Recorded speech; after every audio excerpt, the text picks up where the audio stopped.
Ballerina cappuccina. Mi mi mi mi. È l'amore.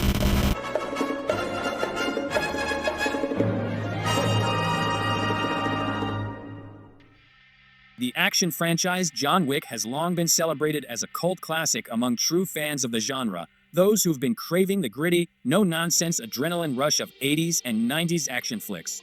At the heart of its success lies everything we love about the genre: stunning visuals, kick-ass performances led by an irresistibly charismatic protagonist, and a narrative centered around almost mythic embodiments of vengeance and death. Aiming to expand this commercially successful universe, the franchise ventured into new territory with The Continental, a divisive prequel series delving deeper into the lore, and now brings us the long-promised Ballerina, officially kicking off the summer blockbuster season. Spinning off from a major franchise is always a gamble. On paper, it sounds exciting and full of potential, but in practice, it rarely pays off. For every Logan or Ender, there are 10 Catwomans and Solo, a Star Wars stories. Following the overly ambitious, complicated TV prequel, the John Wick franchise has shifted toward conceptual fluff, whose main purpose seems to be squeezing a little more cash out of the brand. The premise? What if we swapped out John Wick for a woman, and instead of Chad Stahelski, the director behind all 4 main films, and his stunt crew, what if we brought in a more conventional action director? Enter Len Wiseman, known for the Vampire Underworld series, the reasonably solid 4th part of the John McClane story, and the unnecessary Total Recall remake. After its 3rd and 4th installments, John Wick carved out a place as a new breed of action film. Sure, it'll feel dated in a few years, just like the high-octane franchises of Schwarzenegger and Stallone, but for now, it represents the pinnacle of modern action filmmaking. Does something surpass it? Probably, but that likely leads us into a realm dominated by CGI overload, deepfakes, and other overly synthetic gimmicks. While the John Wick franchise, which debuted in 2014, kept growing its budgets, box office earnings, runtime, and audience loyalty, Ballerina spent 8 long years stuck in development hell. The script by Shay Hatton, inspired by the 2nd chapter of the Vengeful Assassin saga, was acquired by Lionsgate Films back in 2017. However, it wasn't until 2 years later when Len Wiseman was attached. In 2021, Ana de Armas was cast in the lead role, with casting directors betting on her potential as an action star. This decision came shortly after her standout appearance in No Time to Die, Daniel Craig's final outing as James Bond. Filming for Ballerina took place from November 2022 to February 2023. Wiseman's vision reportedly didn't sit well with Chad Stahelski, leading to extensive reshoots in 2024 that made significant changes to the original material.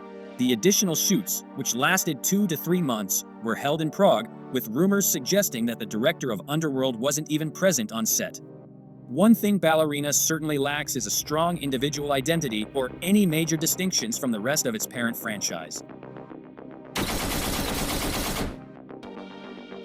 The erotic thriller Knock Knock, released in 2015, marked Ana de Armas' Hollywood debut.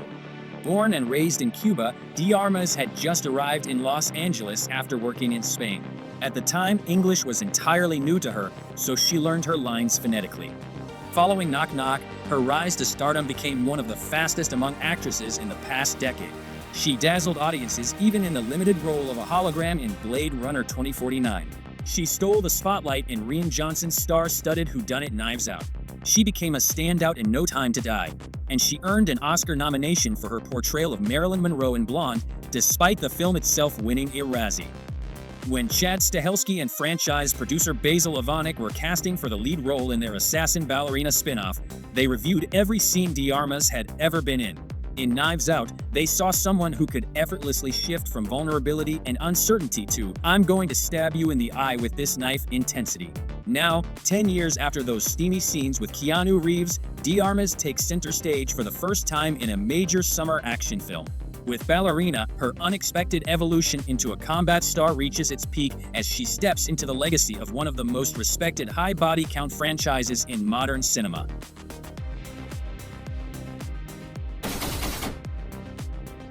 The storyline of Ballerina feels like it was pulled straight from the first few prompts of any text-based AI. The film starts with a textbook action setup. A group of heavily armed bad guys, dressed in black with X-shaped scars on their arms, storms a house where young Eva lives with her father. Leading the charge is Gabriel Byrne, who seems to have scored a decent paycheck to wander from set to set with the same expressionless face. A noisy shootout follows, leaving Eva an orphan after her father is killed. She's soon found by a kind uncle played by Ian McShane, reprising his role as Winston, the manager of the Continental, a hotel chain that serves as a meeting spot for assassins in a world where, apparently, 90% of Earth's population are hitmen. Even the late Lance Reddick makes a brief appearance with his signature smile. Winston introduces Eva to the family, a not-so-secret New York-based criminal organization known as Ruska Roma. Its leader, the cold and calculating Angelica Huston, appreciated the legacy of Tarkovsky and Tchaikovsky, uses ballet as a cover for an assassin training academy. As fans may recall from the third installment, this is where John Wick himself, aka Jardini Jovanovic, honed his deadly skills.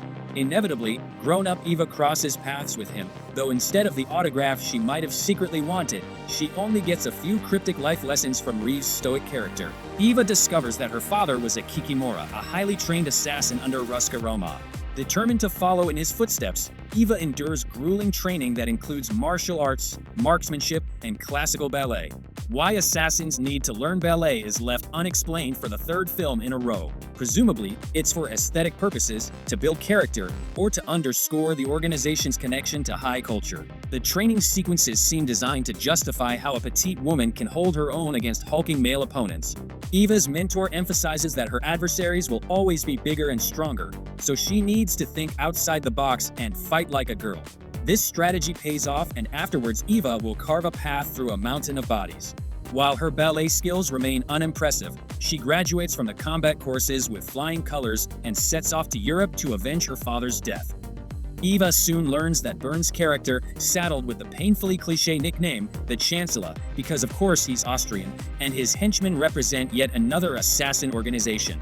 This one, however, is somehow worse than the rest because they don't just kill for work, they genuinely enjoy it.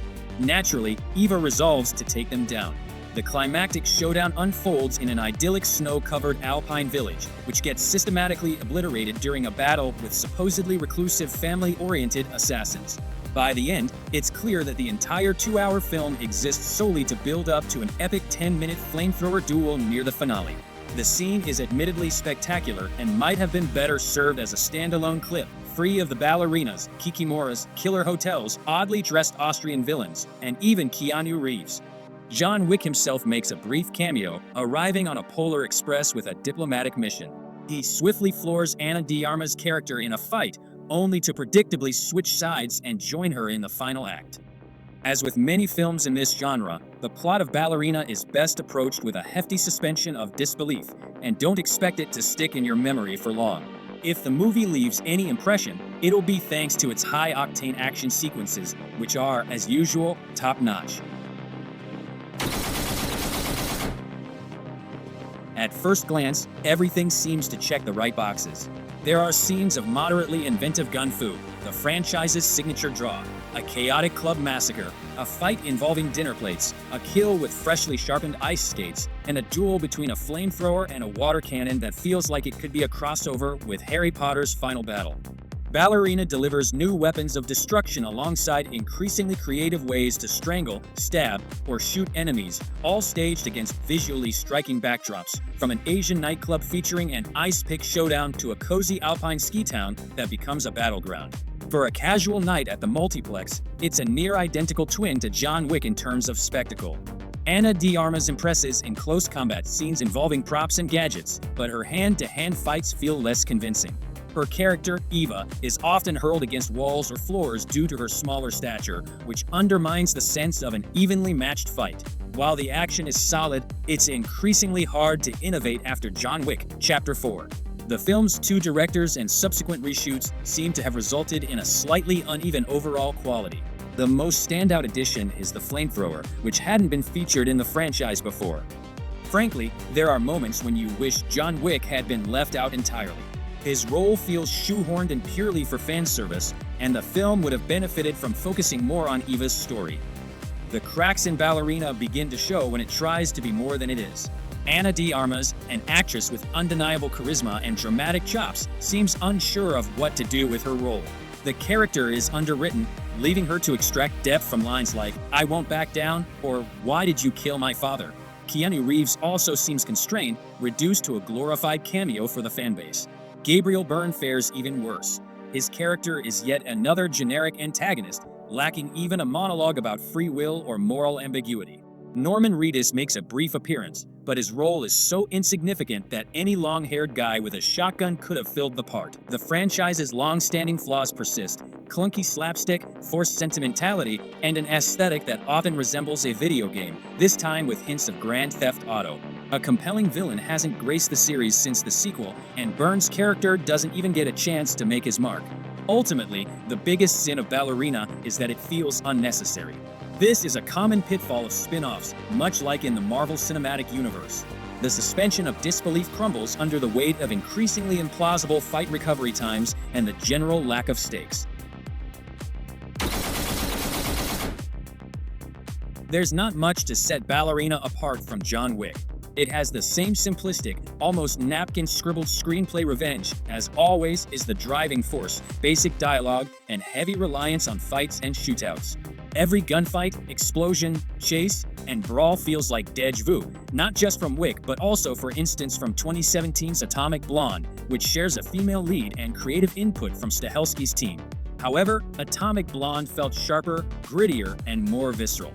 In that spy thriller, Charlize Theron's character endured as much punishment as Ana de Armas does here, but the fights felt rawer, deadlier, and more intense. In Ballerina, our 100-pound protagonist walks away from blow after blow, hits that would put a grown man in the hospital with barely a scratch.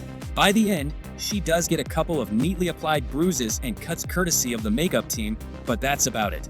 The film oozes a sense of second-hand quality, not just compared to the original John Wick and its sequels, but even to its imitators.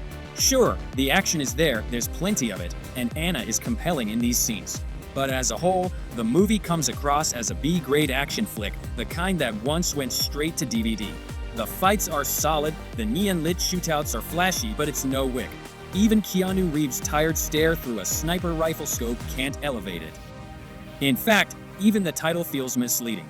The ballet theme is barely touched on, reduced mostly to repeated close-ups of a toy ballerina figurine. Ana de Armas herself is framed like the same porcelain doll, a functional, artificial figure in a whirlwind of stunt choreography. She's the archetypal action heroine, reminiscent of Jennifer Garner's Elektra. The film doesn't tap into de Armas' natural sensuality, effortless beauty, or Cuban charm, qualities that make her arguably the most striking actress of her generation. Outside of one visually stunning nightclub scene, these traits are left unexplored. Beyond a handful of lines like "fight like a girl," there's no real gender distinction between this spin-off and the original. It's tempting to call Ballerina the Furiosa of the John Wick franchise, a compromise for fans missing the Continental Hotel and bullet-riddled black suits. But where George Miller poured his heart into Furiosa, even when it stumbled, Ballerina feels like an orphan project, something no one truly loved or cared to nurture. Like every installment of John Wick and other movies directed by former stunt coordinator Stahelski himself was a stunt choreographer on The Matrix, Ballerina is essentially a series of action sequences stitched together by the thinnest semblance of a plot. What's missing here, if we're honest, is the drive. That peculiar mix of bone-crunching straightforwardness and high-concept style, mercenary grandeur, and sly irony that gave the franchise its low-key charm. Instead, Ballerina feels more like a mechanically competent but soulless exercise, the kind often associated with directors who transition from commercials and music videos. Actually, like Len Wiseman himself, it's an imitation, a hollow shell shooting blanks. At its core, it's a decent one-off action flick, an unnecessary spin-off in a hyper-masculine universe that doesn't expand the mythology, but does give audiences the chance to watch Ana de Armas take on a grittier role. And that's about it. If you're a fan of the series, you'll likely find some enjoyment in this side story about the surrogate daughter of the central figure. The trademarks are still there, over-the-top lines about the inevitability of fate, neon-soaked backdrops, and aggressive tracks blasting in the background. There's not much to say about the characters, but they all exude the same slick style and brute force. In the end, Ballerina is an overlong cardio workout for Ana de Armas, hastily written into the universe of an iconic character. In the 21st century, a failed ballerina with impenetrable plot armor taking down half a secret base single-handedly? Sure, Because there's a new generation that hasn't grown up watching Van Damme, Chuck Norris, Stallone, or Schwarzenegger. And yes, this ballerina does sip cappuccinos on screen for that generation too.